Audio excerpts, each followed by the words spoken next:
कैसे हम पता लगाएं कि हमारी लाइफ में जो लोग हैं जो वो मेंटल हेल्थ इशू से जूझ रहे हैं और उन्हें हेल्प की ज़रूरत है।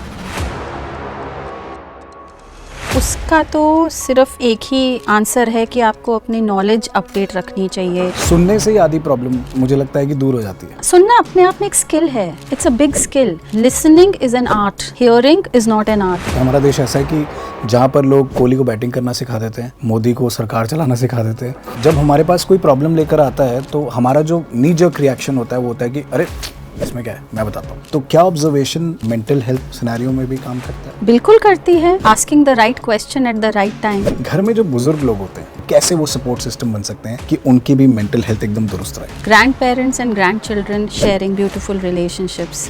सिर्फ खड़े होना, साथ बोल देना मैं हूं ना भी थेरेपेटिक होता है। अच्छा सवाल पूछना भी अपने आप में एक कला है। पूछने के साथ साथ आपके ऑब्जर्वेशन स्किल्स, लिसनिंग स्किल्स, ये सब साथ में प्रयोग हो रहे होते हैं। अगर किसी ने आपसे अपनी प्रॉब्लम शेयर की तो उसको बार बार जाके वो नहीं बताना है कि अच्छा वो उसका कैसा, वो क्या, उसका क्या। हम वहीं खुलते हैं जहाँ सेफ फील करते हैं। क्या ऐसी चीजें हैं 3 जो हम घर पर कर लें और हम इसको बेहतर कर पाए?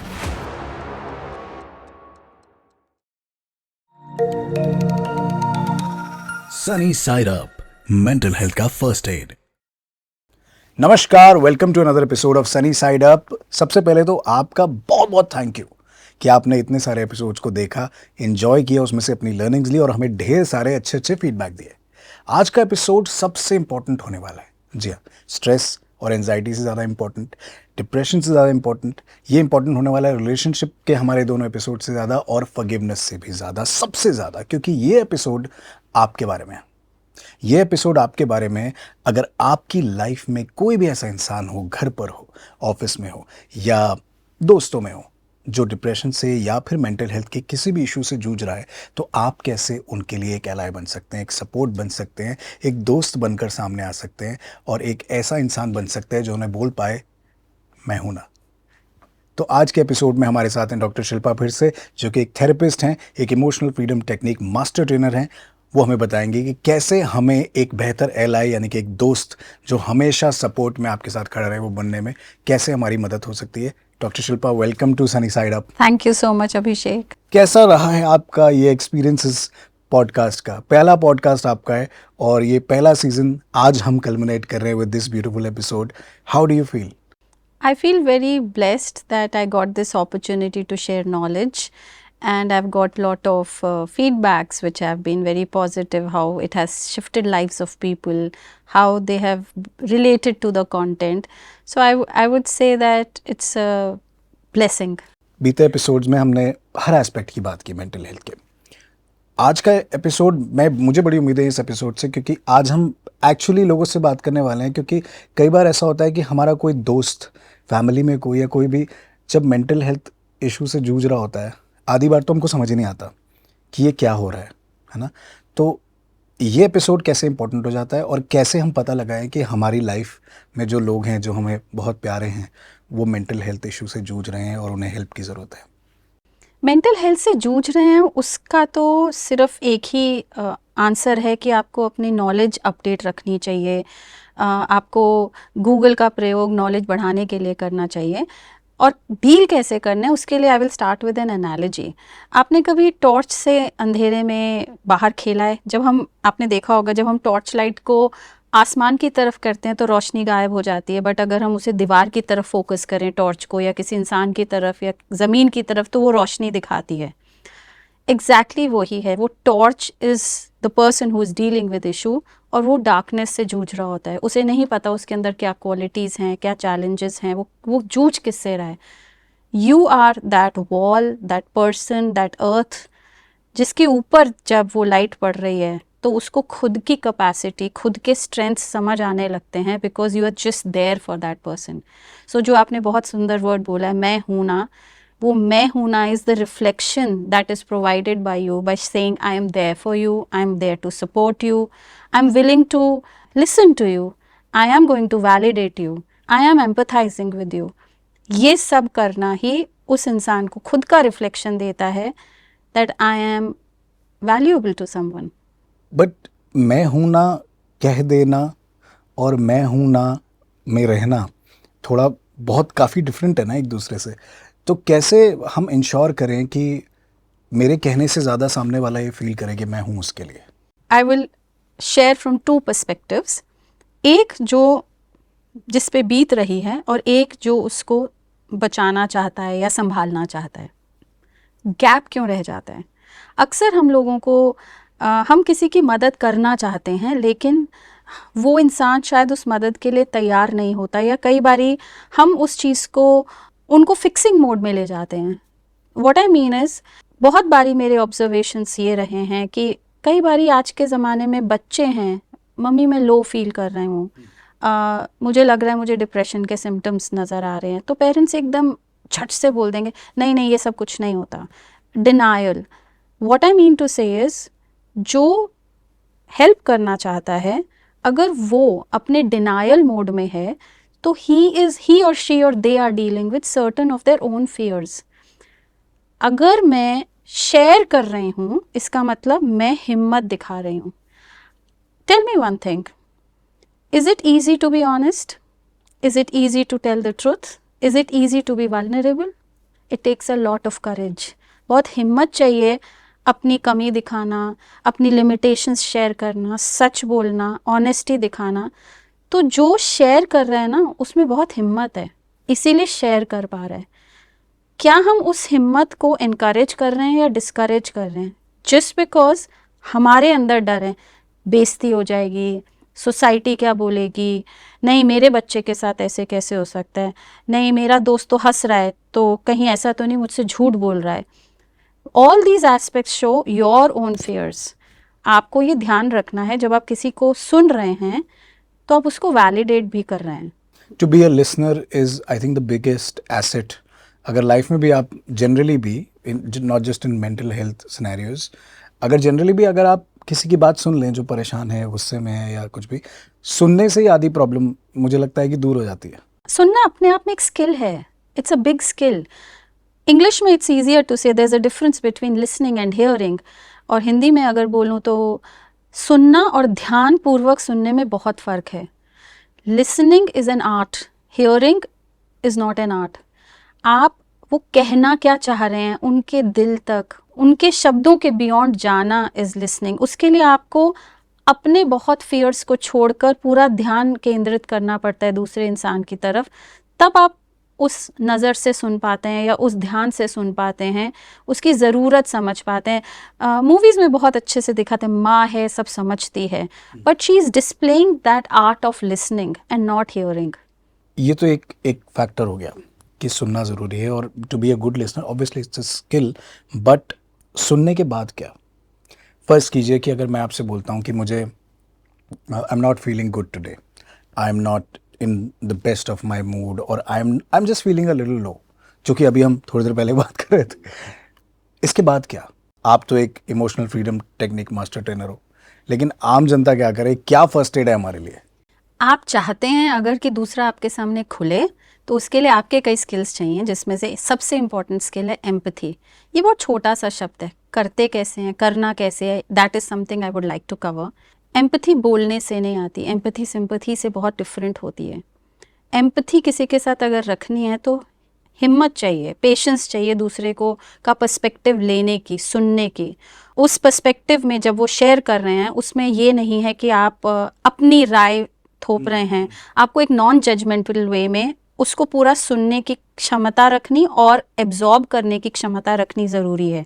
सो वन इज़ पर्सपेक्टिव, आप सुन रहे हैं, दूसरा बीइंग नॉन जजमेंटल, तीसरा है आपको कहीं ना कहीं उनकी भावनाओं को समझना होगा। आपको कहीं ना कहीं उनके साथ कनेक्ट करने के लिए अपनी ही उस भावना से कनेक्ट करना। हो सकता है आपका फ्रेंड कुछ शेयर कर रहे हैं जो आपकी लाइफ में अभी नहीं बीता या आपके सर्कमस्टांस मैच नहीं करते, लेकिन आई एम श्योर आप भी कभी ना कभी ज़िंदगी में दुखी हुए होंगे, उदास हुए होंगे, फ्रस्ट्रेट हुए होंगे, उससे तो जुड़ सकते हैं। So that is what is required in empathy, is connecting at emotional level. And the fourth most important thing is how am I connecting from a perspective of I understand। आपको उन्हें कोई solutions नहीं देने, fix करने की कोशिश मत करिए। हर इंसान को पता है उसके अंदर ही वो solution होता है, बट बहुत बारी हिम्मत नहीं होती उस solution पे चलने के लिए। जब आप इस स्टैंड से बोलते हैं I understand and I'm with you, is a great magic for the other person to let go of what they are holding on. आपने एक बड़ी इंटरेस्टिंग चीज़ बोली और उस पर मैं एक फिर से सवाल फ्रेम करता हूँ। हम अक्सर सोल्यूशन देने लगते हैं। अगर हमसे कोई एडवाइस मांगता है, हमारा देश ऐसा है कि जहाँ पर लोग कोहली को बैटिंग करना सिखा देते हैं, मोदी को सरकार चलाना सिखा देते हैं और सबको सब कुछ सिखा देते हैं। तो जब हमारे पास कोई प्रॉब्लम लेकर आता है तो हमारा जो नी जर्क रिएक्शन होता है वो होता है कि अरे इसमें क्या है, मैं बताता हूँ। तो ये कितना खतरनाक है लाइफ में? खतरनाक से पहले हमारी ऐसी आदत पड़ी ही क्यों? क्योंकि हम बहुत डरपोक हैं। हम डरते हैं कि वो भावना को इवन एक्सपीरियंस करना, डीप नेगेटिव इमोशंस या वो भारी इमोशंस को एक्सपीरियंस करने से भी डरते हैं। इसलिए हमें होता है फटाफट इसको फिक्स कर दो। बट फिक्सिंग में सबसे बड़ा चैलेंज ये है कि दूसरे को लगता है मुझे कोई समझता नहीं है। वो आपके पास फिक्सिंग के लिए नहीं आया है, वो आपको सिर्फ आपके साथ शेयर करने के लिए है कि दिल हल्का हो जाए या कोई ऐसी जगह मिल जाए जहाँ पर अगर मैं सुना रहा हूँ तो शायद मेरी ही बात मैं अपनी समझ पाऊँ और मेरा सोल्यूशन मेरे लिए अवेलेबल हो जाए। Sharing is a very powerful space a person can give. Listening is the space in which sharing can be therapeutic. तो ये समझना कि मैं बोल रही हूँ और मुझे उसमें नेगेटिव नहीं आ रहा, कोई इनपुट फिक्सिंग का नहीं आ रहा, तो वो मेरे लिए बहुत रास्ते ऑफ सेल्फ रिफ्लेक्शन भी खोलता है। लोग अक्सर ये चीज़ें मिस कर देते हैं। जब फिक्सिंग में लग जाते हैं, सोल्यूशन देने में लग जाते हैं, वो सोचते हैं हम मदद कर रहे हैं, वो भारी पड़ता है, वो मदद नहीं होती, दूसरा इंसान शट डाउन में चला जाता है। हमारे कंटेंट वर्ल्ड में ऑब्जर्वेशन शब्द बड़ा इम्पोर्टेंट है और जितना भी क्रिएशन दुनिया भर में हम देखते हैं वो एक ऑब्जर्वेशन से शुरू किया जाता है कि कोई चीज़ ऑब्जर्व की, इंटरेस्टिंग लगी, फिर उस पर काम शुरू किया। क्या ऑब्जर्वेशन यहाँ भी काम करता है? हो सकता है कोई हमसे शेयर करने नहीं आए, हो सकता है हमें ही जाकर पूछना लगे कि आर यू फाइन। तो क्या ऑब्जर्वेशन मेंटल हेल्थ सिनेरियो में भी काम करता है? बिल्कुल करती है। Asking the right question at the right time. Are you feeling okay? I am observing you are not behaving the same way how you usually behave. आजकल मुझे दिख रहा है कि आप अकेले ज़्यादा रह रहे हो। आजकल मुझे दिख रहा है कि आपका काम में इंटरेस्ट नहीं है, आप का वज़न कम नज़र आ रहा है, आपकी आंखें काली नज़र आ रही हैं, आप थोड़ा उदास दिख रहे हो, आपके हाव भाव डिफरेंट हैं, आप पार्टी में नहीं आ रहे हो। ये ऑब्जर्वेशंस ही हैं। Asking that question to a person will definitely make them feel that somebody is observing them, and it's a good feeling that people care. इसको यहाँ से थोड़ा सा अलग करना पड़ेगा। ऑब्जर्वेशन और सवाल पूछते हुए जजमेंटल हो जाना, ये दोनों बड़ी थिन लाइन है बीच में कि आप बहुत थके हुए लग रहे हो।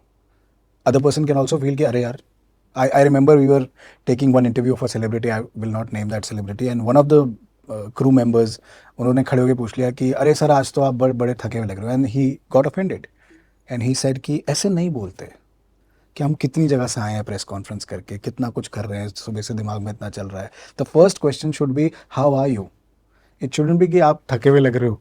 तो ये तो मैं तो इसको नेगेटिव ले रहा हूँ। So how do we draw that line? बात करते हुए या पहला सवाल पूछते हुए या टू ब्रेक दैट आइस हम कुछ ऐसा ना पूछ लें जो नेगेटिव साइड पे चला जाए। So it also depends upon your relationship.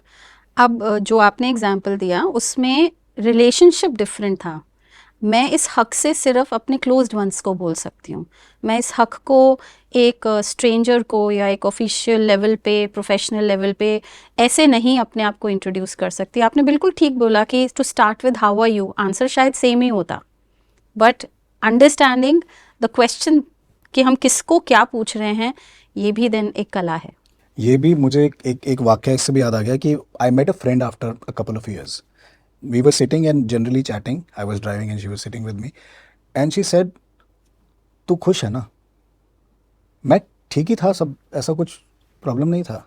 It took me a while to answer that question because that brings you to a thought कि अच्छा मैं एक्चुअली खुश हूँ क्या?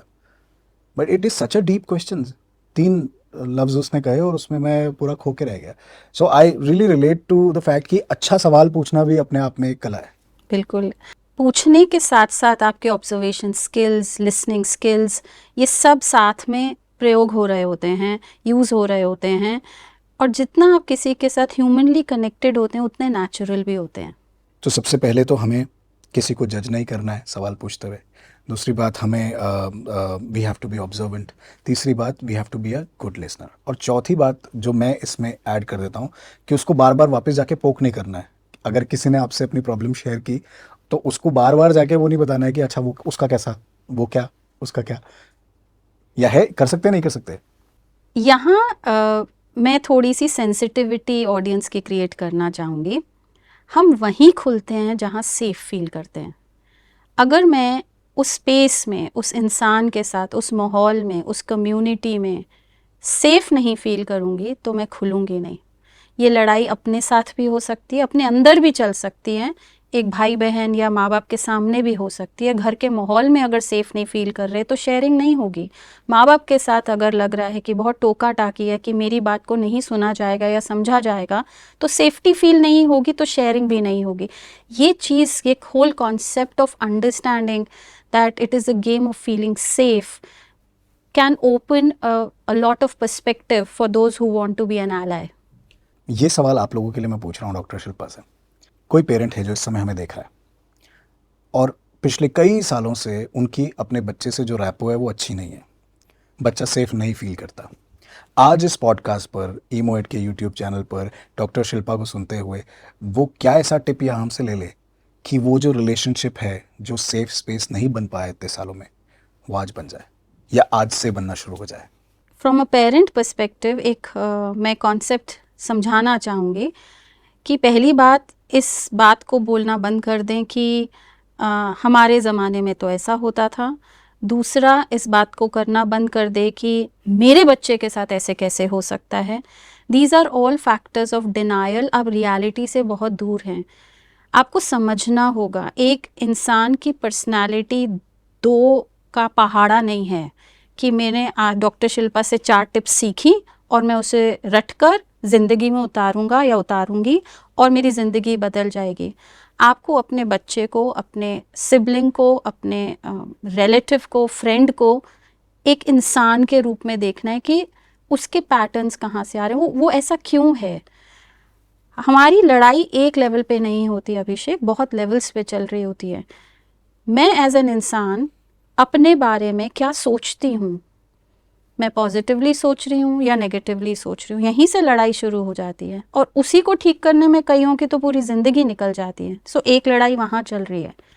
फिर मेरे आसपास पहले रिलेटिव्स, माय क्लोज्ड वंस, जिसमें आपके पेरेंट्स आ गए, आपके सिबलिंग्स आ गए, आपके फ्रेंड्स आ गए, ये आपको किस नज़र से देखते हैं और आप उनकी दुनिया में क्या हैं, वो दूसरी लड़ाई है। तीसरी लड़ाई है कि मेरी बाकी की कम्युनिटी मुझे कैसे देखती है, या मैं अपना क्या पोर्ट्रे कर रही हूँ image. School, college, work place, आपको क्या लगता है ये सब क्या इम्पैक्ट नहीं कर रहे उस इंसान की सोच को। फिर आपका कल्चर, आपका रिलीजन, आपका सोसाइटी। आज के बच्चे की लड़ाई यहाँ तक सीमित नहीं है। View from a world's perspective. आपने तो पैंडेमिक नहीं देखा, आपके बच्चे ने पैंडेमिक देखा है, उसकी लाइफ हिली है। उसको जो हम लोगों ने पढ़ाई स्कूल जाके या कॉलेज जाके की है, उसने ऑनलाइन की है। वहीं ह्यूमन कनेक्शन ख़त्म हो गया। वो आज डरता है कि क्लाइमेट चेंज सब बोल रहे हैं, उसे दिख रही है चीज़ें डिटीरियोरेट होते। So can you compare your life with your child's life? So is the solution going to be the same? Solution can not be the same. आप ये समझते हुए एम्पैथी रखने को तैयार हैं कि मैं अपने बच्चे को स्पेस तो दूँ, कम से कम खुल के कुछ शेयर तो करें, रादर देन ओ क्या बोलते हो, बेकार की बातें हैं, अपनी पढ़ाई पे ध्यान दो, 4 पैसे कमाना सीखो। बट उसके अंदर के जो डर हैं, अगर आप वो डील ही नहीं करोगे तो वो फोकस कैसे करेगा? फोकस ही चला जाएगा, क्योंकि डर आपसे सब कुछ ले जाता है। बड़ा ही इंटरेस्टिंग आंसर है और बड़ा ही रेलेवेंट होने वाला है बहुत सारे पेरेंट्स के लिए। थैंक यू डॉक्टर शिल्पा हमारे इस जवाब के लिए। ये तो हो गया क्या करना चाहिए, क्या रेड फ्लैग्स हैं, क्या नहीं करना चाहिए। सबसे पहले, एज कवर्ड बिफोर, फिक्सिंग नहीं करनी। कि प्रॉब्लम सुनने से पहले सॉल्यूशन देने लग गए।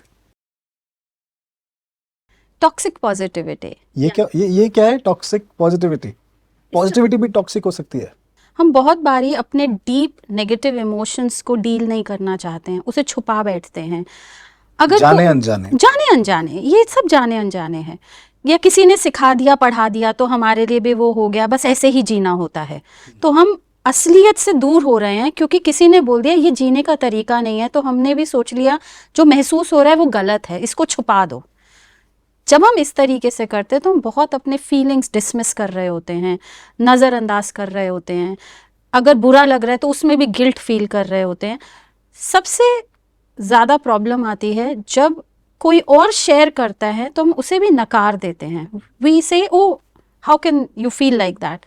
ये सारी चीज़ें comes under toxic positivity. The thing is the more you are actually experiencing your emotions, both positive and negative, the more resilience you develop.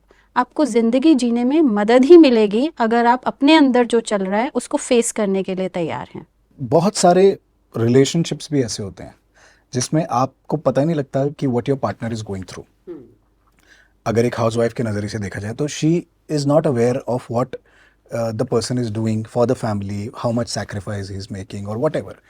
और सिमिलरली एक हस्बैंड के नज़रिए से देखा जाए तो अपनी अगर हाउसवाइफ हैं तो उनको कभी रियलाइज़ ही नहीं होता इस बात का कि वो घर पर कैसे स्ट्रगल कर रहे हैं। सिमिलरली अगर दोनों पार्टनर्स अलग अलग डोमेन्स में काम कर रहे हैं, साथ में मैंने ऐसा देखा है कि साथ में भी अगर कुछ काम कर रहे हैं तो दे डोंट रियलाइज और they don't acknowledge what the other person is going through. So एक तो वो एक्सेप्टेंस वाली बात आपकी यहाँ पे आ गई, लेकिन यहाँ पर क्या ऐसी चीज़ें हैं 3 जो हम घर पर कर लें और हम इसको बेहतर कर पाएँ? वो तीनों चीज़ें एक्सेप्टेंस एंड एक्नॉलेजमेंट से ही निकलेंगी अभिषेक। सबसे पहले एक टाइम क्रिएट करिए जहाँ पे आप अपनी डेली लाइफ शेयर कर रहे हैं जिससे दूसरे को अपडेटेड फील हो। आप देखते हैं कि चर्च में कन्फेशन रूम होता है जहाँ पे आप सिर्फ शेयर कर रहे होते हैं। अगर आप किसी को ये स्पेस क्रिएट करते हैं जहाँ पे वो अपनी दिनचर्या शेयर करे, ट्रस्ट मी आप केवल एक दूसरे को जानते नहीं हैं बट आप अपनी कई प्रॉब्लम्स के सल्यूशन भी निकाल सकते हैं, अपने खुद के इमोशंस को डील कर पाते हैं just out of sharing. So creating a time in daily life way you are sharing, that's one thing. दूसरी चीज़ ये है कि आप अपने आप को कितनी एक्नॉलेज करते हैं, कितना एक्नॉलेज करते हैं। यानी कि अगर मैं घर के छोटे काम भी कर रही हूँ, am I taking credit for that? आसान है सुबह उठ के किसी के लिए खाना बनाना, आसान है तबीयत ठीक नहीं है तो भी किसी की केयर करना, दूसरों के लिए सोचना। Is it that easy? आप अपनी हर उस चीज़ को वैल्यू कर रहे हैं, एक्नॉलेज कर रहे हैं, अपनी उस क्वालिटी को एक्नॉलेज कर रहे हैं। ये सबसे बड़ी ज़रूरत है ह्यूमन बीइंग की। हम जितना अपने को नहीं एक्नॉलेज करते उतना ही सेल्फ डाउट और सेल्फ एस्टीम लो करते चले जाते हैं। So acknowledgement is an important factor. Number 3 that's required is how am I going to ask for help? How is help provided to me?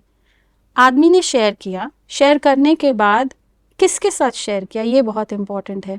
For example let's say मुझे low feel हो रहा है या मुझे सैडनेस फील हो रही है, मैं कहूँ कि मैं अपनी मासी के साथ शेयर करूँगी तो सही है? नहीं। क्या मासी में वो कैपेसिटी है सुनने की? किस इंसान से हेल्प लेनी है, ये बहुत ज़रूरी है। मैं बहुत लो फील कर रही हूँ तो मुझे एक थेरेपिस्ट, एक काउंसलर के पास जाना है। मेरी ये सिर्फ एक मुझे शेयरिंग करनी है तो उसके पास जाना है जिसमें कैपेसिटी है मुझे सुनने की। अगर हस्बैंड थके हारे आ रहे हैं वापस और तब आप उन्हें सुनाने पे लगे हुए हो, अगर कैपेसिटी नहीं है सुनने की, इरिटेशन होगी, लड़ाई हो जाएगी। So knowing whom to share, when to share, when to ask for help, ये बहुत इंपॉर्टेंट फैक्टर्स हैं।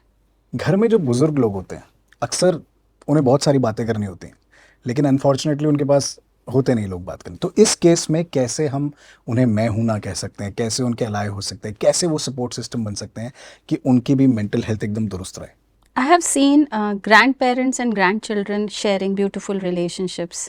बहुत बारी grandparents बच्चों के साथ बहुत बातें करते हैं एंड यहाँ पर इट्स मोर देन एलाई से ज़्यादा डीलिंग विद लोनलीनेस है कि उन्हें कोई चाहिए बात करने के लिए। इसमें वैलिडेशन वाली बात नहीं है कि मैं इसको डील कर रहा हूँ, बट एक गपशप मारने के लिए एक इंसान चाहिए, एक साथी चाहिए। अगर आप देखेंगे तो ओल्ड एज में बहुत लोग हेल्पर्स के साथ, पड़ोसियों के साथ अपने ग्रुप्स बनाते हैं, कम्युनिकेट करते हैं, पार्क में बैठते हैं, सुबह मॉर्निंग वॉक में जाते हैं, वो ज़्यादा फेस्टिवल्स एंजॉय करते हैं। ये अलग अलग तरीके हैं ह्यूमन कनेक्शन बना के रखने व्हाट्सएप के पे लिए। Good morning, good morning, good night, बिल्कुल, बहुत। Out of the day. So ये सारे ह्यूमन कनेक्शंस के अलग अलग तरीके हैं और जिसको एंजॉय करना चाहिए। It's a journey of life. ये नहीं है कि बुजुर्ग हो गए तो घर में बैठ के अपने आप को बंद कर लें।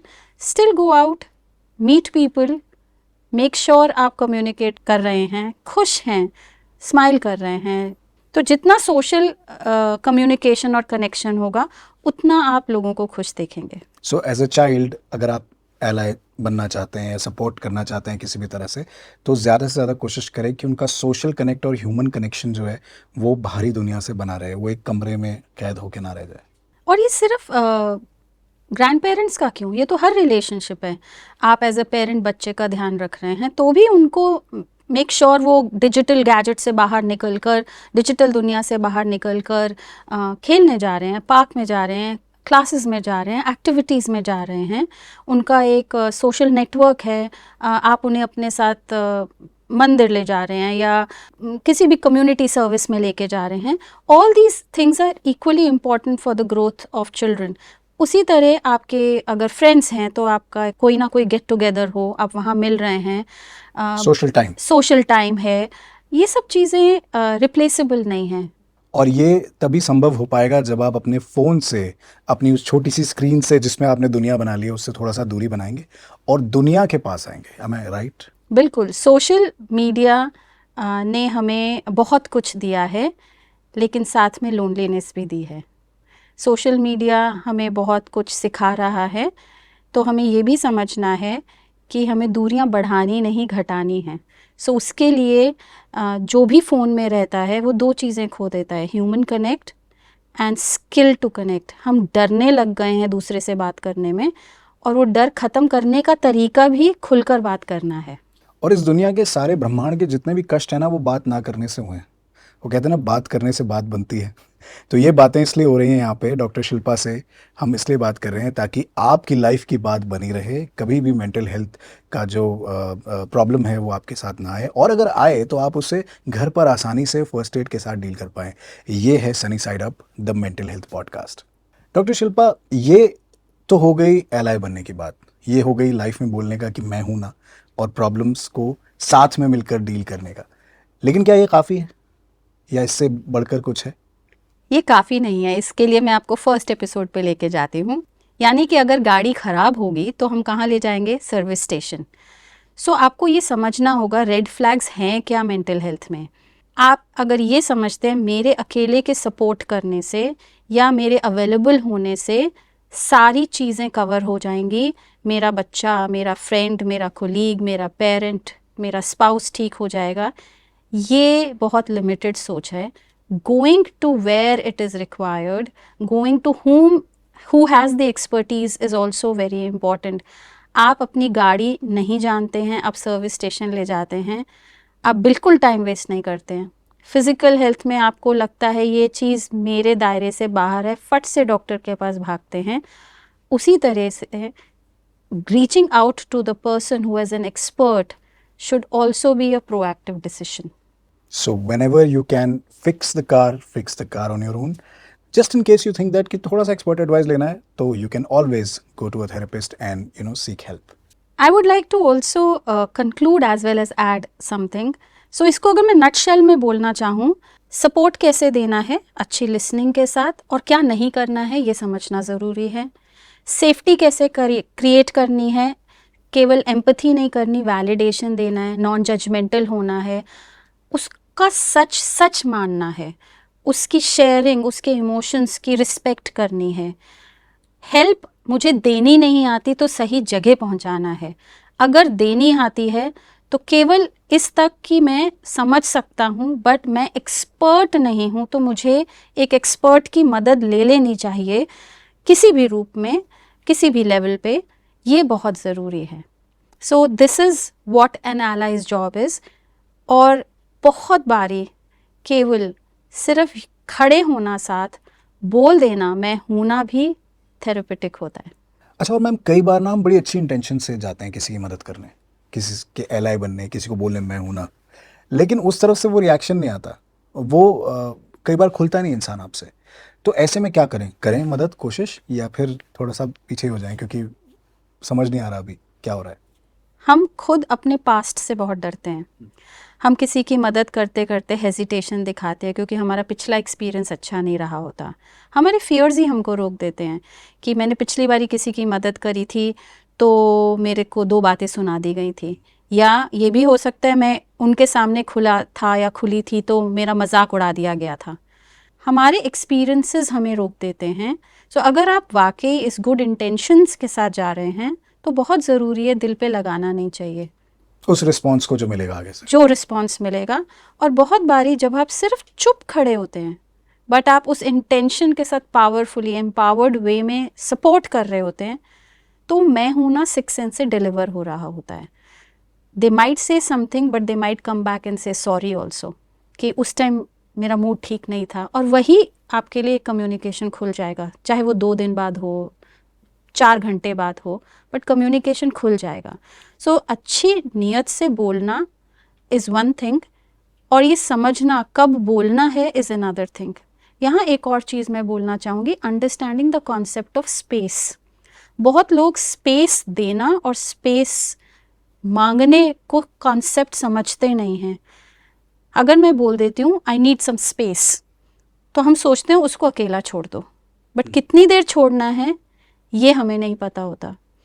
किसी को आपने 15 मिनट शांत होने के लिए दिए, 1 घंटा दिया, 1 दिन दिया, ये स्पेस हो सकता है। उस टॉपिक को बाद में एड्रेस भी नहीं किया, ये एक्चुअली गैप क्रिएट करेगा। बहुत ज़रूरी है कि हम किसी को अगर स्पेस दे रहे हैं तो उसके बाद हम ज़रूर उस टॉपिक को एड्रेस करें, उस इशू को एड्रेस करें, हुआ क्या था। यहीं से उनका एलाय उनके लिए क्रिएट हो जाता है। सेकेंड एपिसोड में हमने कूलिंग पीरियड की बात की थी, मेरे ख्याल से ये वो कॉन्सेप्ट पे वापस यस, कूलिंग पीरियड और स्पेस में फ़र्क होगा। Cooling period is only related to anger. Space is जब हमारी बहुत ओवर थिंकिंग चल रही हो, हमारे खुद अपने फियर्स हो, हम कई इन्फॉर्मेशन शेयर नहीं करना चाहते, खुद ही के लिए जवाब ढूंढ रहे हैं, हम अपने थॉट्स को वर्ड्स में नहीं फ्रेम कर पा रहे हैं, तो हम स्पेस चाहते हैं क्योंकि हमें मालूम है अगर हमने पहले बात करी तो शायद दूसरे के लिए वो सही लैंड ना करे या कुछ ऐसा खुल जाए जो हम शेयर नहीं करना चाहते। So space is only to bring a state of कि मैं नॉर्मल होकर बात कर सकूं। छिपाना नियत नहीं है और डर के जीना भी नियत नहीं है, ना ही इग्नोर करना यहाँ पे इंटेंशन है। सो जब हम स्पेस दे रहे हैं, it is very important that the other person is communicated again after a couple of hours or a day so that the closure is given to the person. Thank you so much doctor Shilpa. Doctor Shilpa जो कि emotional freedom technique master trainer हमारे साथ थी इस podcast पर, और एक therapist भी हैं। इन्होंने हमारी ज़िंदगी बहुत आसान बनाई। आपको बहुत बहुत शुक्रिया। सनी साइड अप का फाइनल एपिसोड ये रहा आपके सामने। सीज़न 1 यहाँ ख़त्म होता है, और एपिसोड चाहिए तो कमेंट सेक्शन में लिखिए क्या क्या मुद्दों पर हम एपिसोड बना सकते हैं, कौन सा ऐसा इशू है जिससे आप डील कर रहे हैं जिसमें हम आपकी मदद कर सकते हैं। This is Abhishek from Bhopuwala signing off with doctor Shilpa from Emoid wellness centre New Delhi. Thank you doctor. Thank you so much. Sunny Side Up Mental Health का First Aid brought to you by Emoid Wellness Center New Delhi and powered by Bhopuwala. Sunny Side Up Mental Health का First Aid।